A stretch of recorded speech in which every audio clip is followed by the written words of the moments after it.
الرحمن الرحیم ومن اہل الکتاب من ان تأمنه بقنطار يؤده اليك ومنهم من ان تأمنه بدینار لا يؤده اليك الا ما دمت عليه قائما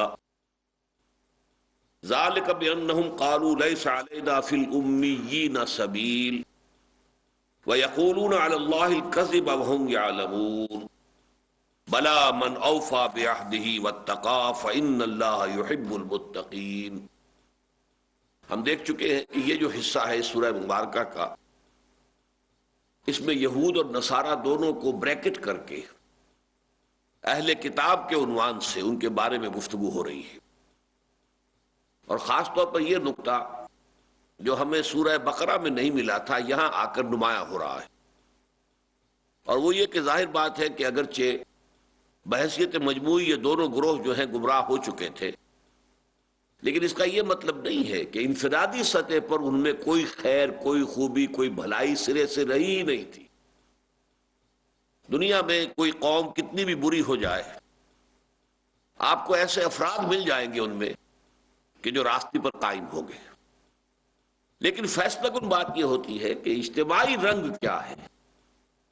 بحیثیت مجموعی اگر رخ جو ہے ضلالت اور گمراہی کی طرف ہے تو اللہ تعالیٰ کی پکڑ آتی ہے، عذاب آتا ہے، اور اگر بحیثیت مجموعی رخ جو ہے سلامتی کی طرف ہے، خیر کی طرف ہے، بہتری کی طرف ہے، تو اگرچہ اس میں افراد موجود ہوں، بہت برے لوگ بھی موجود ہوں، لیکن یہ کہ کوئی اجتماعی عذاب اللہ تعالیٰ کی طرف سے اس قوم پر نہیں آتا۔ تو کوئی بھی داعی حق ہو، اسے ہمیشہ جب بھی جن سے گفتگو وہ کر رہا ہے ان میں ظاہر بات ہے کہ غلبہ تو ہوگا باطل کا، لیکن یہ کہ ان میں اگر کوئی حق کی رمق نظر آئے، کہیں بھی کوئی خیر کی کرن نظر آئے، کوئی روشنی کی کوئی کرن نظر آئے، تو اس کا کھلے دل کے ساتھ اور واضح الفاظ میں اعتراف ضروری ہوتا ہے، اس لیے کہ اس سے پھر وہ مخاطب یہ سمجھتے ہیں کہ یہ کسی گروہی عصبیت میں مبتلا نہیں ہے، یہ شخص یہ ہم سے کوئی قومی دشمنی نہیں رکھتا، بلکہ اس کی دشمنی تو ہے باطل سے، شر سے، برائی سے۔ اس کا اگر کوئی معاملہ ہے تو وہ ہم سے قومی سطح پر یا گروہی سطح پر معاملہ نہیں ہے، تعصب کے اندر مبتلا ہو کر یہ شخص بات نہیں کر رہا ہے، بلکہ جو حق ہمارے اندر اگر کسی درجے میں ہے تو اس کا اعتراف کر رہا ہے۔ تو یہ بات حکمت دعوت و تبلیغ کے اعتبار سے بہت اہم ہے۔ فرمایا وَمِنْ أَهْلِ الْكِتَابِ مَنْ إِنْ تَأْمَنْهُ بِقِنْطَارٍ يُؤَدِّهِ إِلَيْكَ۔ اہل کتاب میں ایسے لوگ بھی موجود ہیں کہ اگر تم ڈھیروں مال ان کے پاس امانت رکھوا دو گے وہ تمہیں واپس کر دیں گے، پائی پائی رتی رتی۔ وَمِنْهُمْ، اور ان میں ایسے بھی ہیں، مَنْ إِنْ تَأْمَنْهُ بِدِینَارٍ لَا يُؤَدِّهِ إِلَيْكَ إِلَّا مَا دُمْتَ عَلَيْهِ قَائِمًا، کہ اگر کہیں ایک دینار پر بھی انہیں تم نے امین بنا دیا، ایک دینار بھی ان کے پاس امانت کے طور پر رکھوا دیا، تو وہ ہرگز واپس نہیں کریں گے، الا یہ کہ تم ان کے سر پر سوار ہو جاؤ، اللہ یہ کہ تم ان پر کھڑے ہو جاؤ مسلسل۔ لفظی ترجمہ تو یہ ہوگا الا ما دمت علیہ قائما، لیکن ہمارے محاورے میں آتا ہے سر پر سوار ہو کر، یعنی یہ کہ پھر وہ ایک دینار بھی آپ اپنی محنت سے واپس حاصل کر سکیں گے، وہ امانت کے اعتبار سے واپس نہیں آئے گا۔ ان کے اس طرز عمل کے پیچھے، اس کی پشت پر یا اس کی بنیاد میں جو نظریہ ان کا کار فرما ہے، اصل میں ہر عملی غلطی کے اندر اس کی جڑ اور بنیاد میں کوئی نہ کوئی فکری غلطی موجود ہوتی ہے۔ جب تک کوئی فکری غلطی نہ ہو تو عمل میں غلطی نہیں آتی، اس لیے کہ انسان میں جو اہم ترین چیز ہے وہ اس کا فکر ہے، اس کے خیالات ہیں، اس کے نظریات ہیں۔ خیالات میں کجی آتی ہے، نظریات میں، اور یہی نظریات جو ہیں پھر مذہبی سطح پر آ کر عقائد کی شکل اختیار کر لیتے ہیں۔ عقائد میں کہیں خرابی آئے گی تو عمل میں خرابی ہوگی۔ چنانچہ ان کے ہاں عقیدے کی یہ خرابی آ گئی تھی، ذالک بانہم قالوا لیس علینا فی الامیین سبیل، اور یہ اس لیے ہے کہ انہوں نے یہ کہا، یہ بات گھڑ لی کہ ہم پر کوئی مواخذہ نہیں ہے امیین کے بارے میں۔ امیین لفظی طور پر تو امی، ماں سے لفظ بنا ہے، سے امی، تو جیسے ایک انسان بطن مادر سے برآمد ہوتا ہے، کوئی علم اس سے حاصل نہیں ہوتا، ایسے ہی وہ لوگ جنہوں نے کوئی علم حاصل نہیں کیا گویا کہ امی ہے۔ یہ جیسے اپنی ماں کے بطن سے برآمد ہوئے تھے ویسے کہ ویسے ہی ہیں، انہوں نے کوئی علم، فضل، کوئی فکر، کوئی اعلیٰ سوچ حاصل نہیں کی ہے۔ لیکن یہ کہ یہ پھر دو معنی میں استعمال ہوا ہے قرآن مجید میں، ایک تو وہ لوگ جو ان پڑھ ہوں، دنیاوی اعتبار سے جنہوں نے کوئی تحصیل علم کا معاملہ نہ کیا ہو، ایک خاص طور پر یہ مذہبی میدان میں یہ لفظ استعمال آیا ہے جو بغیر کسی کتاب کے تھے. اہل کتاب کے مقابلے میں امی کسے کہیں گے کہ جن کے پاس کوئی کتاب نہیں تھی. بنو اسماعیل جو ہے ان کے پاس کوئی کتاب نہیں تھی. اللہ تعالیٰ نے تورات دی تو بنی اسرائیل کو دی. حضرت موسیٰ علیہ السلام اسرائیلی نبی تھے. زبور عطا کی تو وہ بھی حضرت داؤد کو دی، وہ بھی اسرائیلی تھے. پھر اگر انجیل دی ہے تو وہ بھی ماں کی طرف سے. ظاہر بات ہے کہ حضرت عیسیٰ علیہ السلام وہ بھی اسرائیلی تھے. اس حوالے سے کتابیں تو دی گئی ہیں یہود کو. تو گویا کہ یہ جو بنو اسماعیل تھے یہ بغیر کسی کتاب کے تھے. جب کتاب نہیں تو شریعت نہیں، پھر کتاب نہیں تو پڑھنا پڑھانا بھی نہیں. لہذا وہ گویا کہ اس اعتبار سے وہ لوگ کہ جو بغیر کسی آسمانی شریعت کے ہیں، جن کے پاس کوئی آسمانی کتاب نہیں ہے، ان کے لیے یہ لفظ جو ہے بطور ایک علم کے استعمال ہونے لگا. تو قرآن مجید میں سورہ بقرہ میں یہ اس معنی میں بھی آیا ہے کہ خود اہل کتاب میں بھی امیین تھے. اہل کتاب کے امیین کون تھے؟ جو ان پڑھ تھے، جو تورات پڑھنا نہیں جانتے تھے. وَمِنْهُمْ أُمِّيُّونَ لَا يَعْلَمُونَ الْكِتَابَ إِلَّا أَمَانِيَّ. انہی اہل کتاب میں سے وہ امی بھی تھے، ان پڑھ. ظاہر بات ہے جیسے کہ ہمارے لوگ ان پڑھ ہیں کہ قرآن کو نہیں جانتے کہ قرآن میں کیا لکھا ہوا ہے، چاہے وہ پی ایچ ڈی ہوں، لیکن اگر عربی نہیں پڑھی ہے انہوں نے، قرآن نہیں پڑھا ہے، تو وہ قرآن کے اعتبار سے ان پڑھ ہیں، امی ہے. تو اسی طریقے سے یہود کے بارے میں وہاں کہا گیا سورہ بقرہ میں. یہاں اصل میں کہا جا رہا ہے یہ لفظ غیر یہودی غیر اسرائیلی جو ہے وہ امی ہے. اور اس کے لیے جو انگریزی میں الفاظ استعمال ہوتے ہیں گوئمس اینڈ جینٹائلز، اور ان کا تصور جو ہے جو بعد میں بنا، تورات میں نہیں تھا یہ، لیکن تالمود تک آتے آتے اصل میں تورات پر جو پھر تفصیلی شریعت وجود میں آئی ہے وہ ان کے جو ربائی ہوتے تھے، جو عالم ہوتے تھے، ان کے فتوے، ان کا اجماع، ان کے فتووں سے جو ان کی شریعت مرتب ہوئی ہے وہ تالمود ہے. اس تالمود میں یہ بات آج بھی لکھی ہوئی موجود ہے کہ یہ در حقیقت جو غیر اسرائیلی ہے ان کے بارے میں ہم پر کوئی اخلاقی پابندی نہیں ہے. ان سے ہم جھوٹ بول سکتے ہیں، انہیں ہم دھوکہ دے سکتے ہیں، ان سے ہم مال بٹور سکتے ہیں دھوکے کے ساتھ، ان کی ہم چوری کر سکتے ہیں، جو چاہے کریں ہم پر کوئی مواخذہ نہیں ہے. اس لیے کہ جو انڈر لائنگ ان کا کانسیپٹ ہے وہ یہ ہے کہ انسان تو اصل میں صرف یہودی ہے، باقی جو انسان نما حیوان نظر آ رہے ہیں آپ کو، غیر یہودی انسان جو ہے وہ انسان نما حیوان ہے، حقیقت میں پورے انسان نہیں ہے. شکل صورت ان کی انسانوں کی سی ہے لیکن وہ پورے انسان نہیں ہے. جس طریقے سے کہ حیوانوں کو استعمال کرنا انسانوں کا حق ہے. بیل بیچارہ کیا کہے گا؟ آپ نے اسے ہل میں جوت لیا ہے. گھوڑا کیا کہے گا؟ آپ سے احتجاج نہیں کر سکتا، آپ نے اسے تانگے کے اندر جوت لیا ہے.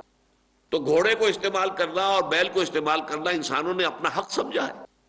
بالکل اسی طریقے سے یہ غیر یہودی انسانوں کو استعمال کرنا یہ یہودیوں کا حق ہے، جس طرح چاہیں استعمال کریں. تو جینٹائل اور گورمز کے بارے میں یہ فلسفہ ہے جو تالمود کے اندر وجود میں آیا ہے، اور یہی در حقیقت اب ان کا ضابطۂ حیات ہے، ان کا قانون ہے، ان کی سوچ ساری اسی کے گرد گھومتی ہے. تو انہوں نے یہ کہا کہ ہم پر کوئی مواخذہ نہیں ہے امیین کے معاملے میں، انہیں جیسے چاہو دھوکہ دو، ان کے ساتھ جیسے چاہو خیانت کرو، ان کا مال جیسے چوری سے بائی ہک اور بائی کرک جس طریقے سے حاصل کر سکتے ہو تم حاصل کر سکتے ہو، تم پر کوئی مواخذہ نہیں ہے. ذالک بأنہم قالوا لیس علینا فی الامیین سبیل وَيَقُولُونَ عَلَى اللَّهِ الْكَذِبَ. اور یہ در حقیقت وہ اللہ پر بہتان جڑ رہے ہیں، جھوٹ بات ہے جو اللہ کی طرف منسوب کر رہے ہیں. اللہ نے ایسی کوئی بات ان سے نہیں کہی ہے. وَهُمْ يَعْلَمُونَ، اور یہ جانتے بوجھتے کر رہے ہیں. وہ جانتے ہیں جتنا کہ تورات میں ایسی کوئی بات موجود نہیں ہے. وہ جانتے ہیں کہ یہ ان کے بعد کے علماء کی اختراعات ہیں، لیکن اس کے باوجود جو ہے وہ اس کے اوپر جزم کے ساتھ قائم. بلا من اوفا بعہدہ، کیوں نہیں؟ اللہ کا ہمیشہ کا غیر مبدل قانون تو یہ ہے کہ جو شخص بھی پورا کرتا ہے اپنے عہد کو واتقا، اور اللہ سے ڈرتا ہے، تقویٰ کی روش اختیار کرتا ہے، فإن اللہ یحب المتقین، تو یقیناً اللہ تعالیٰ کا تو ایسے متقی بندے ہی اپنے پسند ہیں. وہ نہیں جو دھوکے باز ہوں، جو خیانت کرے، جو لوگوں کا مال ہڑپ کر جائے، وہ نہیں، بلکہ جو اپنے عہد کو پورا کرے. والموفون بعہدہم اذا عاہدوا، آیت البر میں جو الفاظ آئے، جو بھی معاہدہ ہو جائے اس کے پورا پورا کرنے والے. والموفون بعہدہم اذا عاہدوا ان العہد کان مسئولا. یہ عہد جو ہے اس کے بارے میں تو پورا پورا جو ہے باز پرس ہوگی، حساب کتاب ہوگا. اللہ تعالیٰ جو ہے وہ پوچھیں گے کہ عہد کیا تھا تم نے پورا کیا یا نہیں کیا؟ نہیں کیا تو کیوں نہیں کیا؟ ان الذین یشترون بعہد اللہ وایمانہم ثمنا قلیلا اولئک لا خلاق لہم فی الآخرہ ولا يكلمهم الله ولا ينظر اليهم يوم القيامة ولا يزكيهم ولهم عذاب علیم۔ یقیناً وہ لوگ کہ جو اللہ کے عہد کو فروخت کرتے ہیں حقیر سی قیمت کے عوض، یا لفظی ترجمہ ہوگا جو خرید لیتے ہیں اللہ کے عہد کے عوض بڑی حقیر سی قیمت۔ اصل میں یہ بیع اور شرع یہ دونوں جانب استعمال ہو جاتے ہیں عربی میں۔ باع بیچا، ابتاع خریدا، وہ باب افتعال ہو جائے گا۔ اسی طریقے سے شرع فروخت کیا، اشترا خرید لیا، تو یہ ایک ہی لفظ ہے، دونوں طرف چلے گا لیکن وہ ابواب مختلف ہو جائیں گے۔ باع یبیع، ابتاع یبتع۔ اور اسی طریقے سے شرع یشری، شرع یشری بیچنا، من یشری نفسہ ابتغاء مرضات اللہ، سورہ بقرہ میں ہم پڑھ چکے ہیں۔ وہ لوگ جو اپنا نفس بیچ دیتے ہیں اللہ کی رضا کے لیے، اپنے نفس کی خواہشات کو تج دیتے ہیں، اپنے نفس کو بیچ لیا انہوں نے اللہ تعالیٰ کی جو اجر و ثواب ہے اس کے عوض۔ یہی لفظ آیا سورہ توبہ کے اندر، ان اللہ اشترى من المؤمن، یہاں اشترا آ گیا، باب افتعال آ گیا۔ یقیناً اللہ نے خرید لی ہے اہل ایمان سے ان کی جانیں بھی اور ان کے مال بھی، بأن لهم الجنہ، اس لیے کہ ان کو ان کے عوض اللہ تعالیٰ نے جنت کا وعدہ دیا ہے۔ تو یہاں فرمایا ان الذین یشترون بعہد اللہ، جو خرید لیتے ہیں اللہ کے عہد کے عوض، یا ہم کہیں گے جو بیچ دیتے ہیں اللہ کے عہد کو حقیر سی قیمت، اور وہ ایمانہم، اور ان کی قسموں، اپنی قسموں کو بیچ دیتے ہیں۔ قسم کھائی ہوئی ہے وہ توڑ دی حقیر سے کسی فائدے کے لیے۔ کسی کاروباری شخص سے معاہدہ کیا ہے، بیع کا معاملہ طے ہو گیا ہے، لیکن اگلے روز بھاؤ جو ہے اوپر نیچے ہو گیا ہے، اب وہ اپنی قسم توڑ دی، اپنا بیع توڑ دی۔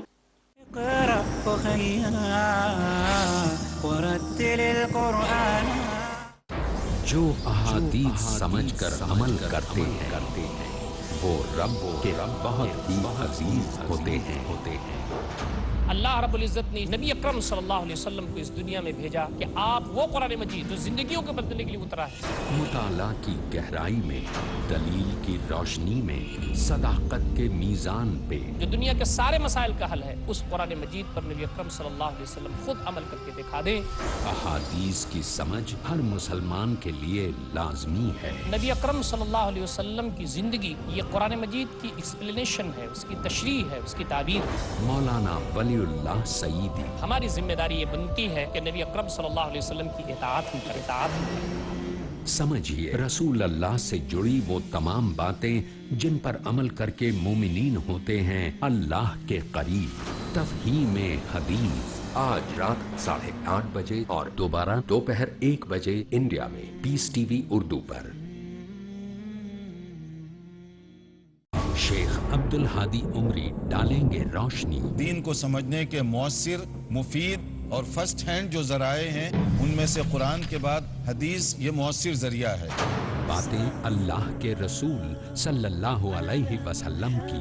نبی کریم صلی اللہ علیہ وسلم نے صفائی، پاکیزگی کا جو تصور پیش کیا، آج پوری دنیا جو تصور پیش کر رہی اس سے بہت آگے کا تصور ہے۔ کامیابی اور اصول کی۔ جب حدیث میں ایک چیز کلیئر ہو گئی، فل اسٹاپ، آپ کو کسی کی کوئی اوپینین کی اب ضرورت نہیں ہے، کیونکہ نبی نے جو فرما دیا وہ حرف آخر، تاکہ ہر دور میں مسلمانوں کو ملے صحیح دین رب کے کرم سے۔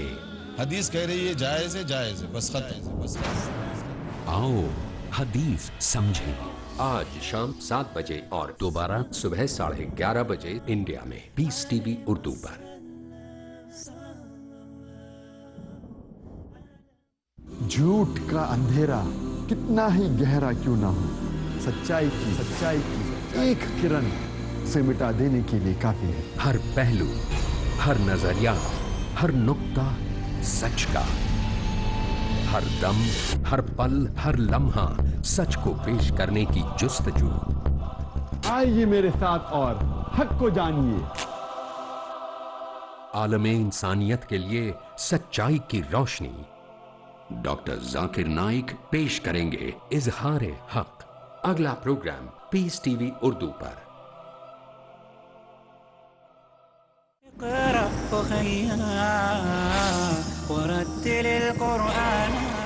تو یہ لوگ جو ہوتے ہیں یہ در حقیقت ناقابل اعتماد، ناقابل اعتبار، اور دنیا کا بڑے سے بڑا فائدہ بھی ہوگا تو ثمن قلیل ہے، کتنا فائدہ ہو جائے گا۔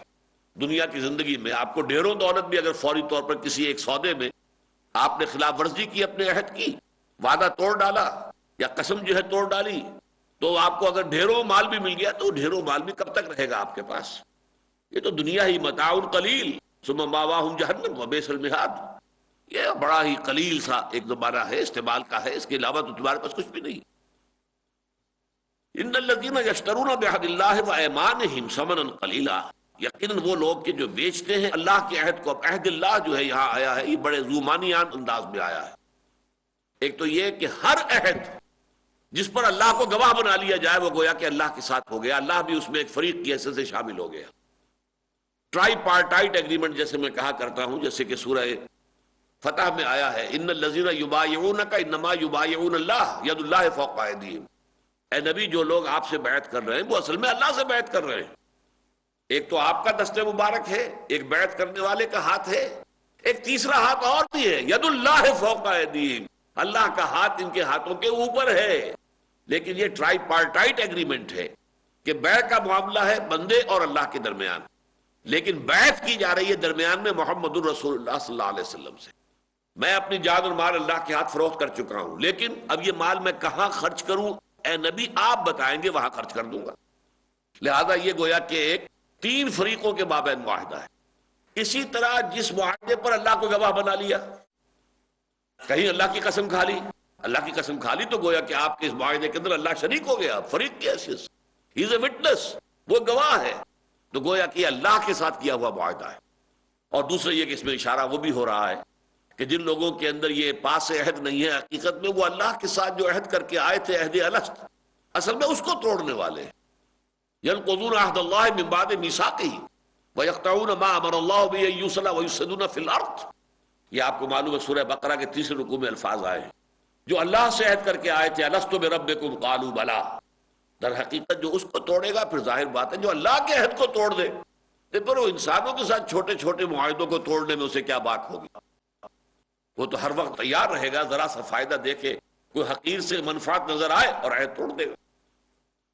ان الذین یشترون بعہد اللہ وایمانہم ثمنا قلیلا اولئک لا خلاق لهم فی الآخرہ۔ اب یہاں الفاظ بڑے سخت آ رہے ہیں، اور یہ اصل میں بہت مشابہ ہے سورہ بقرہ کے 19ویں رکوع میں جو آئے ہیں، اس میں بھی جو بات کہی گئی ہے کہ جن لوگوں کو ہم نے کتاب دی تھی، بجائے اس کے کہ وہ حق کی گواہی دیں، انہوں نے اس کو چھپایا ہے۔ تورات کی گواہیوں کو یہ یہودی علماء چھپا رہے ہیں، تو جس قدر سخت الفاظ وہاں آئے ہیں وہی الفاظ یہاں آئے۔ اولئک لا خلاق لهم فی الآخرہ، یہ وہ لوگ ہیں کہ جن کا کوئی حصہ آخرت میں نہیں ہوگا۔ ولا یکلمہم اللہ، نہ اللہ ان سے کلام کرے گا۔ ولا ینظر الیہم، نہ ان کی طرف نگاہ فرمائے گا۔ یوم القیامہ، قیامت کے دن۔ ولا یزکیہم، نہ انہیں پاک کرے گا، یعنی اللہ اپنے گناہ گار بندوں کے گناہ معاف کر دے گا، ان کو پاک بھی کرے گا، ان کی خطائیں جو ہیں ان سے درگزر بھی فرمائے گا، لیکن یہ لوگ گویا کہ اللہ تعالیٰ کی تمام عنایت سے، اللہ تعالیٰ کے اس فضل و کرم سے گویا کہ اپنے آپ کو بالکلیہ محروم کر چکے ہوں گے۔ وَلَهُمْ عَذَابٌ عَلِيمٌ، جب ان تمام اللہ تعالیٰ کی نعمتوں سے اور فضل سے محروم ہو جائیں گے تو ایک ہی شے رہ گئی ہے، وہ کیا ہے؟ وہ ہے دردناک عذاب ہوگا۔ وَلَهُمْ عَذَابٌ عَلِيمٌ، ان کے لیے ہوگا بہت دردناک عذاب۔ المناک، علم ہم اردو میں بھی بولتے ہیں، رنج اور غم، رنج و علم، تو اسی سے علیم، بہت زیادہ غم دینے والا، بہت زیادہ رنج دینے والا، المناک عذاب۔ وَإِنَّ مِنْهُمْ لَفَرِيقًا يَلْوُونَ أَلْسِنَتَهُمْ بِالْكِتَابِ لِتَحْسَبُوهُ مِنَ الْكِتَابِ وَمَا هُوَ مِنَ الْكِتَابِ۔ اب یہ چیزیں وہ ہے کہ جو اس سے پہلے سورہ بقرہ میں بہت تفصیل سے آ چکی ہیں۔ یہود کی علماء کی عادت تھی کہ ذرا سا کچھ پڑھتے ہوئے زبان کو ذرا ٹیڑھا کیا، گول کیا اور مفہوم کچھ کر دیا۔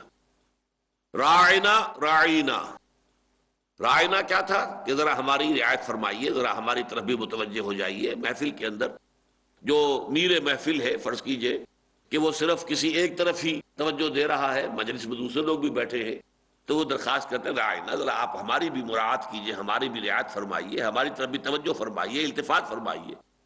انہوں نے، یہ مجلسی نفس تھا عرب معاشرے کا، انہوں نے راعینا کہنا شروع کر دیا، اے ہمارے چرواہے۔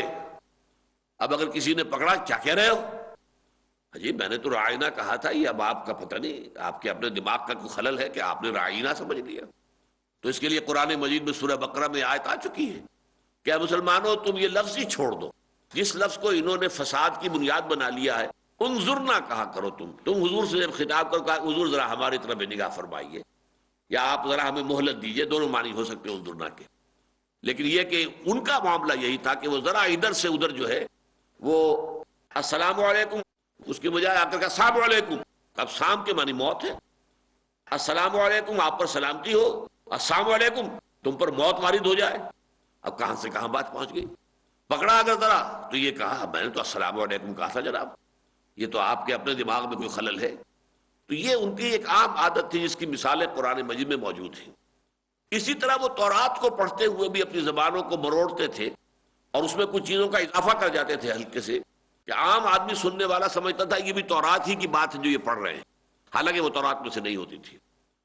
وَإِنَّ مِنْهُمْ لَفَرِيقًا، ان میں سے یقیناً کچھ ایسے گروہ بھی موجود ہے، يَلْوُونَ أَلْسِنَتَهُمْ بِالْكِتَابِ، جو زبانوں کو مروڑتے ہیں کتاب کو پڑھتے ہوئے، لِتَحْسَبُوهُ مِنَ الْكِتَابِ، کہ تم سمجھو کہ یہ کتاب ہی میں سے وہ پڑھ رہے ہیں، وَمَا هُوَ مِنَ الْكِتَابِ، جبکہ وہ کتاب میں سے نہیں ہوتا. وَيَقُولُونَ هُوَ مِنْ عِنْدِ اللَّهِ، اور وہ کہتے ہیں یہ اللہ کی طرف سے ہے جو بات ہم آپ کو سنا رہے ہیں. وَمَا هُوَ مِنْ عِنْدِ اللَّهِ، جبکہ فی الواقع وہ اللہ تعالیٰ کی طرف سے نہیں ہوتی. وَيَقُولُونَ عَلَى اللَّهِ كَذِبًا، اور وہ اللہ پر افترا بازی کرتے ہیں، جھوٹ جڑتے ہیں اللہ پر، تہمت لگاتے ہیں اللہ پر. وَهُمْ يَعْلَمُونَ، اور یہ سب کچھ جانتے بوجھتے کرتے. یہاں پھر نوٹ کر لیجئے جو میں نے آپ کو سورہ بقرہ کی آیت کا حوالہ دیا تھا کہ ان میں بھی دو طرح کے گروہ تھے، جیسے آج ہمارے معاشرے میں دو طرح کے لوگ ہیں. ایک علماء ہیں، انہوں نے عربی پڑھی ہے، قرآن پڑھا ہے، فارغ التحصیل ہیں، عالم دین ہیں. ایک ہمارا عامی آدمی ہے بیچارہ جو کہ کچھ نہیں جانتا، عربی سے نابلد ہے. تو ظاہر بات ہے کہ اس کو تو جو کچھ عالم بتا دے گا وہ سمجھے گا یہی اللہ کے اس کے دین کی بات ہے. اب فرض کیجئے کہ وہ جو عالم دین ہے، فرض کیجئے وہ علماء سو میں سے ہے، دھوکے باز ہے، فریبی ہے، وہ ذرا سا جو پیسہ لے کر فتویٰ بدل دیتا ہے، خود بدلتے نہیں قرآن کو بدل دیتے ہیں. ہوئے کس درجہ فقیہان حرم بے توفیق، دین فروش لوگ بھی تو موجود ہوتے ہیں. علماء سو کنہیں کہتے ہیں؟ برے علماء. وہ ظاہر بات ہے کہ اپنے علم کو بیچتے ہیں دنیا کی مفادات کے حصول کے لیے. اب وہ تو جو کچھ کہے گا وہ بیچارہ کیا کرے گا؟ عام آدمی تو سمجھے گا میرے عالم نے مجھے بتایا ہے، یہ اس نے کہا ہے. وہ اسے سمجھے گا کہ یہ دین کی بات ہے جو اس نے بتائی ہے، حالانکہ وہ اللہ کے دین کی بات نہیں ہے. وہ تو در حقیقت من گڑت بات ہے اس عالم دین کی کہ جو دنیاوی کچھ مفادات کے لیے دین میں تحریف کر رہا ہے. خود بدلتے نہیں قرآن کو بدل دیتے ہیں. ہوئے کس درجہ فقیہان حرم بے توفیق. تو اسی طریقے سے وہ جو کہتے تھے وَيَقُولُونَ عَلَى اللَّهِ الْكَذِبَ وَهُمْ يَعْلَمُونَ، لیکن ظاہر بات ہے جو یہ کام کرتے ہیں انہیں خوب معلوم ہے کہ جو کچھ ہم کر رہے ہیں وہ در حقیقت درست نہیں ہے. وہ اللہ تعالیٰ کے دین میں ہم تحریف کر رہے ہیں، اللہ کی کتاب کے متن کے اندر ہم نے تروڑ بروڑ کر دی ہے. مَا كَانَ لِبَشَرٍ، اب یہ خاص طور پر دیکھیے جیسا کہ میں نے عرض کیا تھا کہ اس پورے حصے میں اہل کتاب کو بریکٹ کیا گیا ہے، یعنی یہود اور نصارہ. لیکن آپ کو بٹوین دی لائنز یہ دیکھنا ہوگا کہ کس معاملے میں زیادہ رخ کس کی طرف ہے. یہود میں اکثر و بیشتر لوگ بے ایمان اور خائن تھے. نصارہ میں بہت سے لوگ ایسے موجود تھے کہ جو امانت دار تھے اور امانتیں لوٹا دینے والے تھے. اس حوالے سے لیکن یہ کہ وہاں پہ چونکہ یہود یا نصارہ کا نام علیحدہ نہیں لیا گیا بلکہ بریکٹ کیا گیا ہے من اہل الکتاب، لہذا دونوں باتیں سامنے آ گئی. اسی طرح کتاب کو توڑنے مروڑنے والے، تحریف کرنے والے اصل میں یہودی علماء تھے جن کا ذکر یہاں ہوا ہے. لیکن یہاں پہ خاص طور پر یہود کا تذکرہ نہیں کیا گیا ہے. یہ آپ کو قرآن کے سیاق سے، سباق سے، دوسری صورتوں سے معلوم ہو جائے گا کہ یہ ساری حرکتیں یہودیوں کی ہیں، علماء یہود کی. اب جو معاملہ آ رہا ہے وہ خاص طور پر آ رہا ہے جو نصارہ کا ہے، عیسائیوں کا. عیسائیوں نے حضرت عیسیٰ علیہ السلام کو اللہ کا بیٹا قرار دیا، الوہیت میں شامل کر دیا، توحید کو تثلیث میں بدل دیا. یہ ان کی سب سے بڑی گمراہی، سب سے بڑی ٹھوکر. اور یہ بھی جان لیجیے کہ یہ کیا ہے انہوں نے محبت کے غلو میں. آپ دیکھیں گے کہ ان سے کہا گیا لا تغلو فی دینکم، آگے چل کر سورہ مائدہ میں اور سورہ نساء میں پھر کہا اے اہل کتاب اپنے دین میں غلو سے کام نہ لو. تم نے یقیناً محبت اور تعظیم اور توقیر اور احترام جو ہے حضرت مسیح کا، اس کے اندر غلو کی وجہ سے یہ عقیدہ ایجاد کیا ہے، لیکن اس کی بنا پر تم راہ حق سے اور زیادہ توحید سے بہت دور بھٹک گئے ہو. اقرأ أخيا